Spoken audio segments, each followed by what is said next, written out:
Hello. Have you ever been confronted by someone who seemed suspicious, but suddenly, at the most unexpected moment, showed a generosity or honesty that instantly destroyed all barriers between you and them? Perhaps you have felt this unexpected act shatter your defenses, inspire trust, and make you wonder if you were wrong in your suspicions. In a world where everyone is trying to keep their defenses up, one sincere gesture can have a crushing effect on the defenses you've spent years building. Honesty and generosity are not just virtues, they are your most insidious trump cards if you have the wit and chutzpah to use them correctly. Strategists of the past knew that the most powerful blow is struck when it is least expected. This applies not only to battles, but to all aspects of life. Ancient thinkers have long realized the true power in the ability to be flexible, to combine sincerity with deception, rigidity with pliability. He who at the right moment is able to show honesty or generosity is able to break through even the thickest armor of distrust.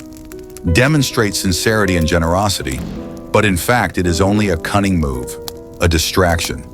It's simple. People want to believe in goodness, yearn to trust, and that makes them vulnerable. One day Victoria, a young and successful businesswoman, decided to expand her business in the fashion industry. She was facing stiff competition in the new market. Among the rivals was a large company run by a famous shark of the business named Patrick, who was known for his distrust and tough approach to business.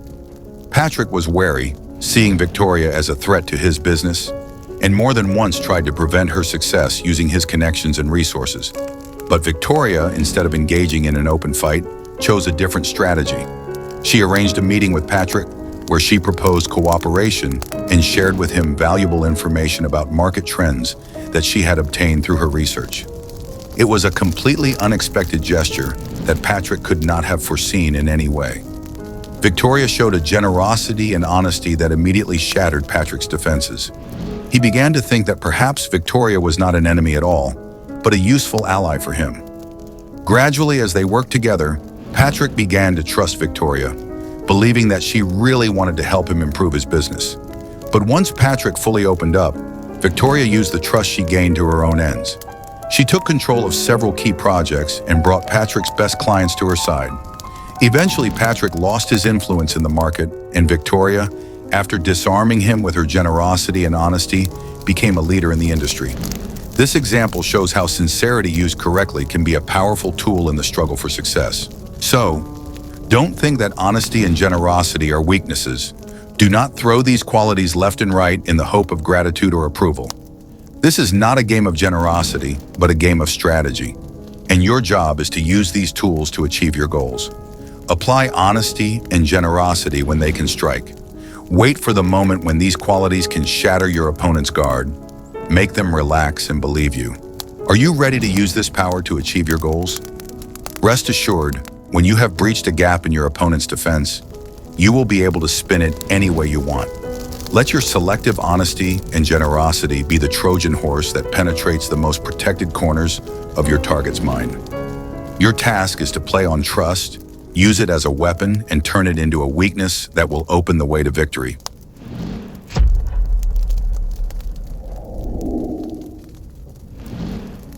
Hello. Have you ever been in a situation when someone tried to throw you off balance by playing on your nerves, challenging you to an open conflict, or forcing you to react to provocation? Perhaps in such moments you thought that the best response was anger or an emotional reaction.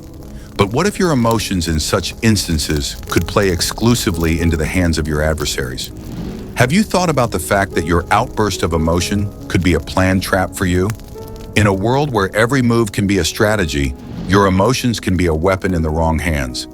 The ancient sages knew, the one who remains calm in moments of storms is the one who owns the situation. Calmness is not just a virtue, it is a weapon that allows you to see the essence of things when chaos reigns around you. It is the cool mind that can weigh the pros and cons, seeing not only what is on the surface, but also what is hidden behind the tinsel of emotion. In the world of strategy, emotions are the smokescreen that hides the true goals. And only those who are able to see through this smokescreen can control their own destiny. In one large construction company, two employees stood out very strongly, Eugene and Daniel. Eugene was known for his coolness, and Daniel for his aggressiveness and unscrupulousness. Once at a meeting of their department, Eugene proposed a new strategy that could take the company to the next level. Daniel, sensing a threat to his position, decided to discredit Eugene. Daniel began to provoke Eugene. He asked tricky questions and tried to make Eugene look bad in front of his colleagues. But Eugene remained unfazed and answered calmly and confidently. In desperation, Daniel, hoping to undermine Eugene's authority, began to claim that his co-workers were dissatisfied with his work. Eugene did not give in to the provocation and calmly suggested, "Let's discuss ideas instead of putting on a show." These words, spoken confidently, shattered Daniel's confidence, who began to lose control of himself and in a fit of rage broke the pen he was holding. After the meeting was over, Daniel tried to threaten Eugene, but the latter, without blinking an eye, replied to him, "You've already shown everyone what you can do." Soon information about the behavior of both of them reached the management. Eugene was promoted, and Daniel lost the trust of his colleagues and remained in the shadows. So, anger and emotion are strategically completely unproductive.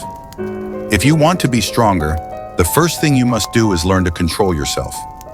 Never allow your enemies or detractors to cause you to have an outburst of emotion, because that's when you lose control of yourself. Your task is to always keep a cool head. If there is an opportunity to annoy your opponents with the fact that you remain calm and you are unshakable, this is your strongest weapon. When you see that someone starts to get nervous, show persistence, find a weak spot in the armor of the opponent, hit the exact target, and then you will be able to manipulate the situation. Do not react to provocations, because it is when you remain calm, you have an undeniable advantage. Take your enemies off balance, exploit their weaknesses, make a dent in their self-confidence, and they will fall into the trap that you, as an experienced hunter, have placed in the thick grass.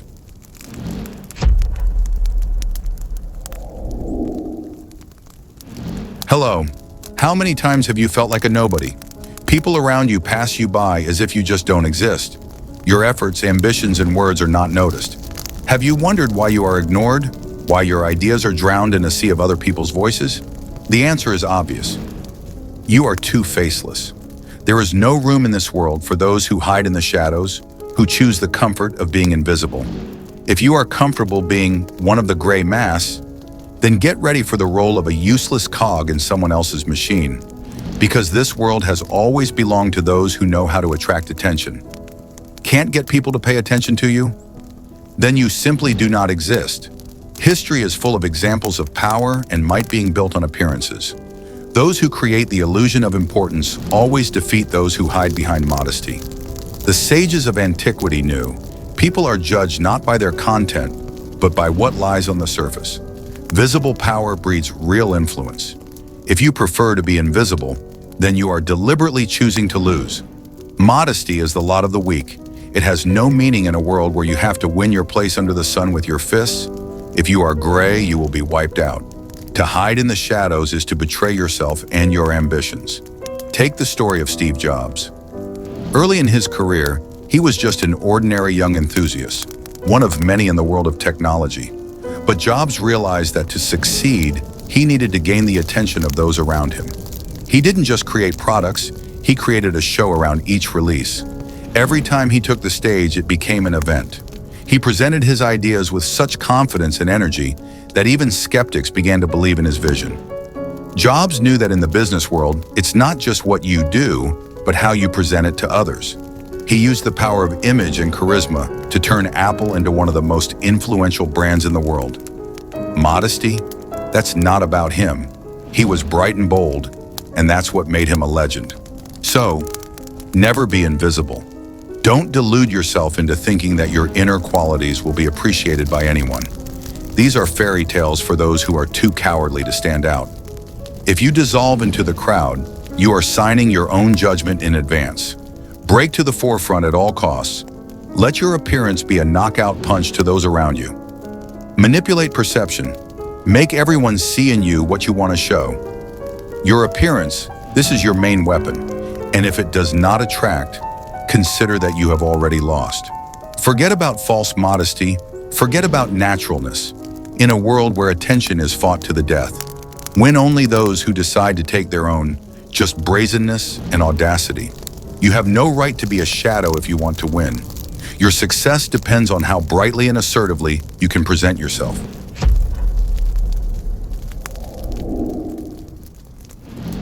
Hello. Have you ever had cases when, trying to make an impression, you get carried away with speeches, hoping that your verbosity will create the right impression of you? And then suddenly you noticed how the interlocutors begin to lose interest in you and your words turn into empty noise? Let me state the obvious. The more you talk, the weaker you look. Talking a lot is a cheap way to hide your insecurity and lack of real power. Every time you open your mouth and babble nonstop, you lose control of the situation and reveal your weaknesses. Do you want to be taken seriously? Then it's time to learn how to close your mouth in time to give weight to your words. Sages have long realized that the power is not in talking a lot, but in saying little, leaving room for guesswork and speculation. Silence is frightening. It makes people hypothesize, give you qualities that you may not have, but which they attribute to you in their fear and respect. The less you say, the more mysterious and unpredictable you seem, and therefore the more dangerous. Influence is not in the words, but in what you keep silent, in the unspoken, in what keeps others guessing and afraid of being wrong. One day in a management meeting at a large company, two ambitious employees, Alex and Richard, were competing for the position of department head. Alex, excited by the opportunity, spoke long and passionately with a twinkle in his eye. Like one of those talkers who believe that loud words can overshadow real competence. He made promises left and right, as if he were ready to turn the company into a financial empire.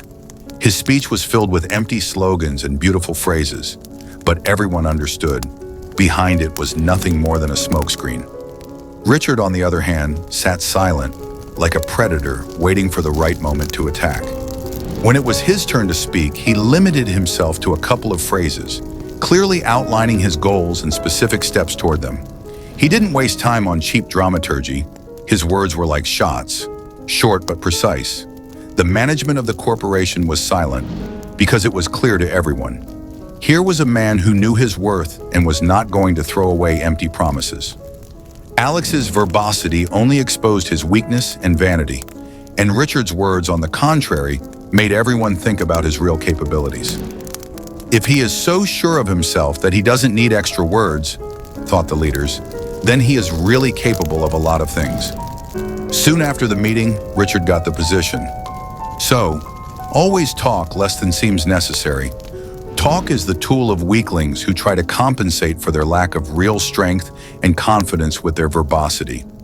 Every extra sound, every word spoken wasted diminishes your impact, making you look worse. Do you want to appear strong and inspire fear? Then learn to keep your mouth shut. Speak little, but so that every word you say weighs a ton. Let your phrases be like Sphinx riddles, like codes that those around you will try to unravel. Ambiguity and silence are your best allies. Keep people guessing as to what you meant. Remember, verbosity is the privilege of fools. Power belongs to those who know how to be silent and inspire fear with their silence. Every word should be like a hammer blow, precise and destructive. It is better to say less and leave room for fear and speculation than to say a lot and drown your influence in a flood of useless words.